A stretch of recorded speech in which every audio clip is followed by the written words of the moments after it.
People, hello, how are we? Hopefully, we are all doing well. I'm Tom. The beard's starting to get a bit of growth back, a bit stubbly, but there we are. Wilder and Zhang look set to fight on the undercard of Bivol versus Serviev, part of the 5 versus 5. I believe he's just signed a one fight contract deal with Matchroom. I feel like half of me thinks this isn't really 5 versus 5, then is it? Queensview versus Matchroom, because they're just kind of, and this isn't me complaining, I'm just saying, they're kind of just picking fighters and signing them and facing them off. Like Zhang has only recently been Queensbury. Wilder's only become Matchroom for one fight. It's like I've burnt myself looking down on it. It's a bit harsh to say it's 5 versus 5, Queensbury versus Matchroom. But I'm not complaining. It's a great fight. But looking more into that, I think it's going to be one of those fights. It's either going to be a stinker, like absolutely awful, or great, because they're both coming off of losses. They're both high level guys. Wilder was, part of that three-headed dragon type of thing. Fury AJ Wilder. He's not long been dismantled from that. Zhang is coming off his, Hrgovic, I think he beat Hrgovic, but has only kind of lost to Parker.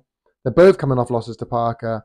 Both were at that top level. People were saying Zhang was number 3. People were saying Zhang was the third best heavyweight. Hey, I didn't say that. I'm just saying what people said.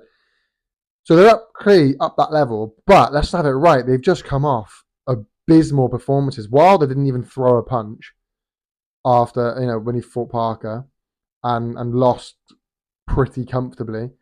Zhang looked, I guess, leggy is a word, tired, overweight, too heavy, slow, sloppy, lackluster.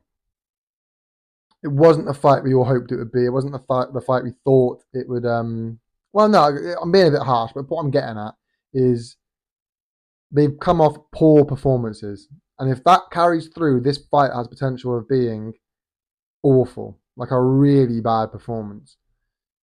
So hopefully we're going to get a much better Zhang and a much better Wilder, which I think we can. But is there potential that it goes the other way and it's actually quite awful, quite bad? Absolutely, and that's what I'm worried about. I'm worried we're going to hype up a fight which has potential to be amazing, but will end up being quite bad, quite significantly poor. That said, going into the fight, who do I think will win? I don't know, when I first heard the fight, I did think Wilder's got this. Wilder will knock him out. But the more Zhang's got this. I thought Zhang's got this. Zhang will knock him out. The more I think about it, the more I'm like, I don't think we'll see that Wilder again. I think he will throw more. But also, I think age, father time they called it, is catching up to Zhang. You just can't.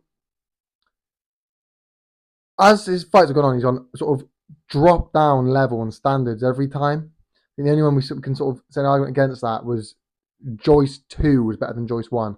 But I think that's more from Joyce than it was from Zhang. And I don't know, if he fights like he did against Parker, against Wilder, I don't know if that's going to be enough, to be truthful with you. I think the more I think about it, the more I'm leaning Wilder. Do you know what I mean? So, I'll leave that there. If you want to jump on, post another video, share my quick thoughts about it, quick 3-minute, 4-minute video. Let me know your thoughts down below, people. I look forward to reading it. Let me know your initial impressions of it, what you think of the 5 versus 5 and how it's not really 5 versus 5, who you think is going to win. Look forward to reading it. YouTube works. People like, subscribe, comment. Peace.